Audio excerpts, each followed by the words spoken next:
All right, smarty. Listen up, because what I'm about to show you is going to peel back the very fabric of your meager understanding of capital accumulation. You think you know how money works? Please, you're a goldfish in a wishing well, smarty.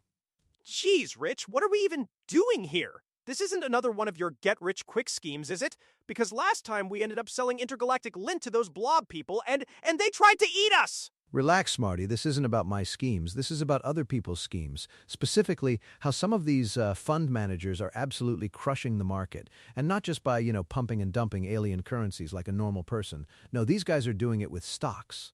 Stocks? Like boring old company shares?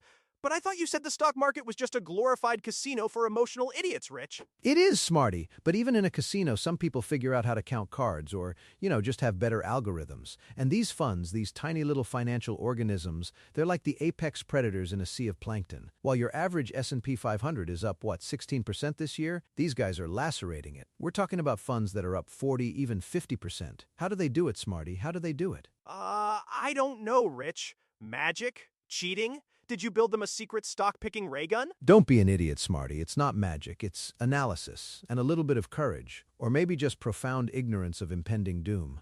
Either way, they're making money and you're not. So let's dive into the squalid little world of these financial savants, shall we? Because by the end of video, you'll either understand how they plan to dominate the market by 2026, or you'll realize you're even dumber than I thought. Probably both. All right, first up on our tour of financially astute anomalies, we have the Tanaka Growth Fund. Sounds like a brand of exotic fertilizer, doesn't it, smarty? But this Tanaka fellow, he's not growing plants, he's growing portfolios. With a paltry $31 million in assets, it's basically a lemonade stand compared to the galactic corporations out there. Yet it's up nearly 50% this year. 50, smarty. Your allowance hasn't been up 50% since, ever. Whoa! 50%? That's almost as much as you made when you traded those rare space rocks for a whole planet of sentient butter. But how does he do it, Rich? Is he a wizard or something? He's an engineer, smarty, with an MBA from some Earth university, which means he's basically a trained robot with a fancy degree. He and his sidekick Benjamin, they run a hyper-concentrated portfolio. We're talking 24 stocks. That's like putting all your eggs in, 24 incredibly specific, potentially volatile baskets. But here's the kicker. This Tanaka guy, he actually talks to the companies. He asks tough questions, he says. Like, are you completely full of burpit or only mostly? He talks to them? You mean like face-to-face? Not just looking at their spreadsheets, Rich? Precisely. He gets a feel for their competitive edge. Because, actual human interaction is still sometimes more effective than advanced predictive analytics, much to my chagrin. And here's where it gets interesting. Most of his little darlings are small and mid-cap stocks. Average market cap, $32 billion.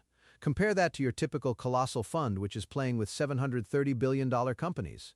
It's like comparing a highly venomous, intelligent dart frog to a lumbering, genetically modified corporate whale. So he finds the little frogs before they become whales? That's kind of smart, I guess. Like finding a rare comic book before it's famous. Exactly, smarty. A broken clock is right twice a day, and even you can stumble upon a decent analogy. Now, his biggest bet, a whopping 15% of his entire fund, is in a biotech company called Corcept Therapeutics. They make a drug for something called Cushing's syndrome, too much cortisol. Sounds thrilling, right? But here's the genius. They're not stopping there. They're looking to leverage their cortisol expertise for cancer and ALS treatments. They just had positive trial results for ovarian cancer, and regulators are reviewing it for 2026. 10 years of growth, he says, even if it trades at 81 times its estimated 2025 profits. He thinks it could more than double by 2027 if those approvals go through. That's a bold gamble, smarty, the kind of gamble that either makes you a legend or leaves you screaming into the void, wishing you'd invested in sentient butter instead. Wow! Cancer and ALS, that's incredible! So this Tanaka guy isn't just looking for money, he's looking for companies that help people too? Don't romanticize it, smarty. He's looking for companies that will make him money by helping people. It's a subtle but crucial distinction. Another one of his quirky picks, United States Antimony. Sounds like something I'd keep in the garage next to my portal gun parts, doesn't it? But get this, it's the only U.S. producer of antimony products. Antimony, smarty, is critical for batteries, solar panels, and, get this, military ordnance.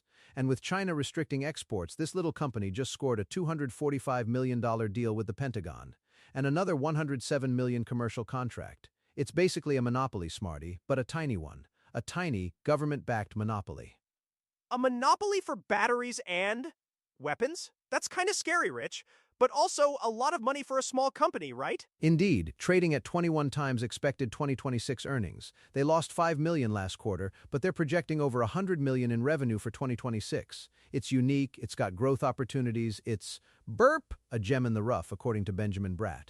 But here's the flip side, Smarty. This Tanaka Growth Fund, it swings wildly. It trailed the market for 5 years straight, 2016 to 2020. So it's not for the faint of heart, or for anyone who enjoys sleeping at night. It's like riding a roller coaster that occasionally derails into a black hole. Now, if Tanaka Growth is the eccentric scientist tinkering in his garage, then Alger Focus Equity is the slick, well-funded tech startup that's still got that disruptor gleam in its eye.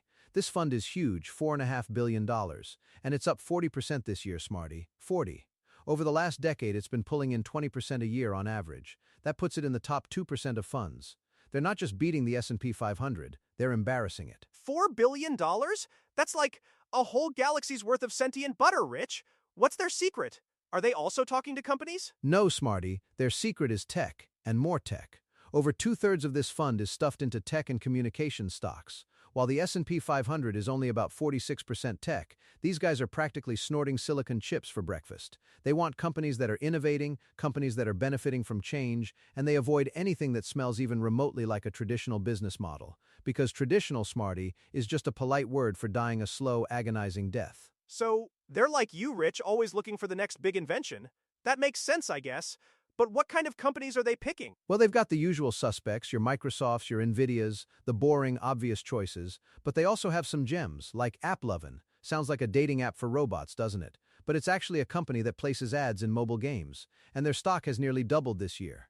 Now, it trades at 45 times estimated 2026 earnings, which would make you sweat, Smarty. But the managers, Patrick and Ankur, they think Wall Street is underestimating its growth. They believe AI is going to supercharge this company by making ads more efficient and cheaper for merchants. Plus, they're expanding globally and dabbling in e-commerce. It's like finding a universal translator for advertising. It just works. AI for mobile game ads? That's specific. But if it doubled, then wow, they really picked a winner there. What else, Rich? Anything even wilder? Oh, it gets even more interesting, Smarty. They also scooped up Western Digital. You know, the hard drive makers. Sounds like a relic, right? Something you'd find in a museum next to a floppy disk. But boom! Shares are up 255% this year. Why? Because of AI, of course. All that data, all those computations, it needs somewhere to live. And Western Digital is building the apartments for all that digital information. They're signing long-term contracts with major corporations, moving away from the old boom and bust cycle. Data is exploding, Kelly says. It's only becoming more valuable as AI is being applied to it.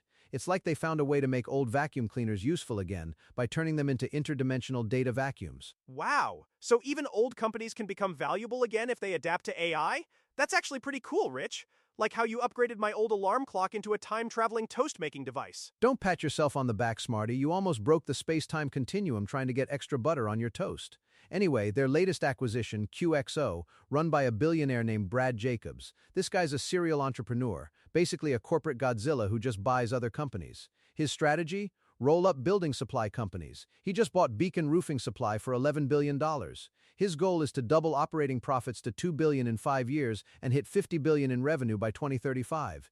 It's not just growth, it's a financial conquest. They're basically building an empire, one lumberyard at a time.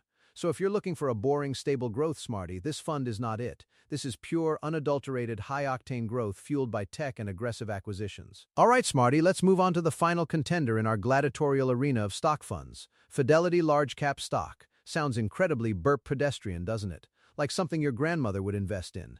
But this $6.5 billion behemoth is no slouch. It's up 25% this year, beating 97% of its rivals, and its average return over the last decade, 15% annually, puts it in the top 10%. Even your tiny brain can understand that means more money. Fidelity? That's a real company, right? My dad has an account there for his retirement. So they're not doing anything weird like the others? Define weird, Smarty. They're not chasing shiny new tech companies like a moth to a plasma lamp. Their portfolio manager, Matthew Fruhan, is doing something almost radical in today's market. He's focusing on industrials and financials. You know, old money. Boeing, Wells Fargo, Bank of America, the companies everyone else thinks are too boring or too problematic. Only 26% of his portfolio is in tech, well below the industry average. It's like going to a futuristic car show and buying a vintage biplane because you know it'll appreciate in value when everyone else is buying hover cars. Boeing?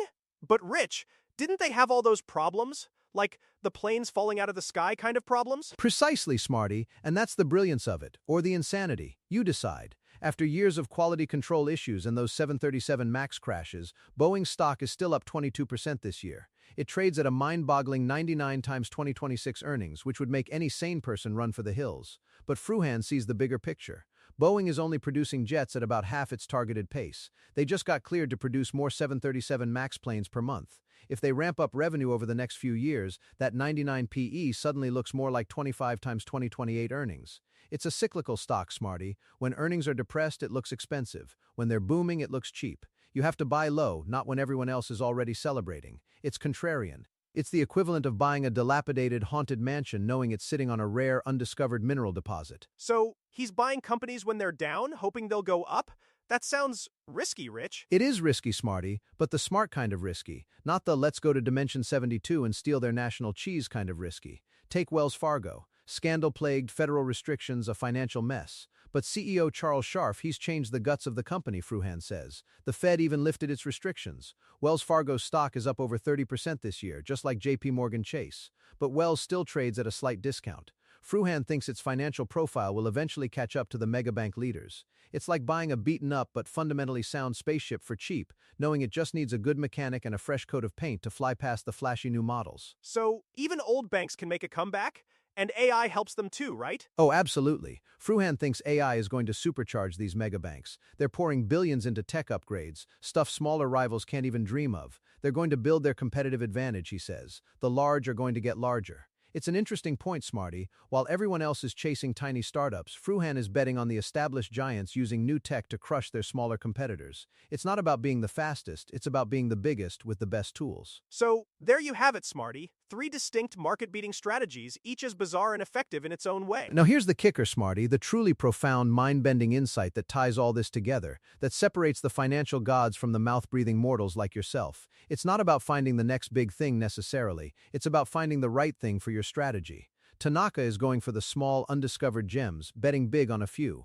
Alger is riding the innovation wave, grabbing tech that's disrupting everything. And Fruhan, he's patiently picking up the forgotten giants, the ones everyone else has written off, knowing they have the muscle to dominate once they get their act together. Each approach is fundamentally different, yet all three are crushing the market. Why? Because they have a plan, Smarty. Not just a hunch, not just a vague hope, but a meticulously constructed, often contrarian plan. So it's not just about what stocks they pick, but how they pick them and why. Exactly, Smarty. You're almost not a total imbecile. The most surprising part isn't that they found these stocks, it's how they analyze the potential, the underlying competitive advantages, or the turnaround stories that everyone else missed. It's about seeing the future, or at least a highly probable version of it, not just reacting to the past. It's like building a portal gun, Smarty. You don't just throw some parts together and hope for a destination. You calculate, you experiment, you refine. You get it. So what's the big takeaway, Smarty? The grand cosmic truth behind these market-beating funds? It's not about blindly following the herd, that's for sure. It's about understanding why a company has an edge, why it's poised for growth, and sometimes why it's been unfairly punished. These managers, they're not just throwing darts at a board. They're seeing patterns, making bold bets, and often completely ignoring what the experts are squawking about. So it's like you have to think differently? And not be afraid to be wrong sometimes, I guess, if you're like Tanaka and you have some bad years? Precisely. It's about developing your own thesis, your own burp-unique perspective, whether it's the tiny biotech that cures cancer, the hard drive company powering AI, or the old bank fixing its act together. It's all about calculated foresight. Most people just follow the crowd, buy what's popular, and end up with average returns. Are you going to be one of them, Smarty? Or are you going to start thinking like a true financial maverick, someone who actually understands how to find value in a chaotic universe? I want to be a maverick, Rich. I mean, I don't want to get eaten by blob people, but I definitely want to think differently. So what should I invest in first? Oh, Smarty, you almost had it. Don't ask me what to invest in. That's for you to figure out based on your own burp research and tolerance for interdimensional fiscal distress.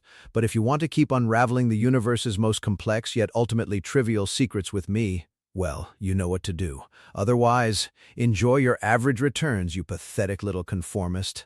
Now let's go.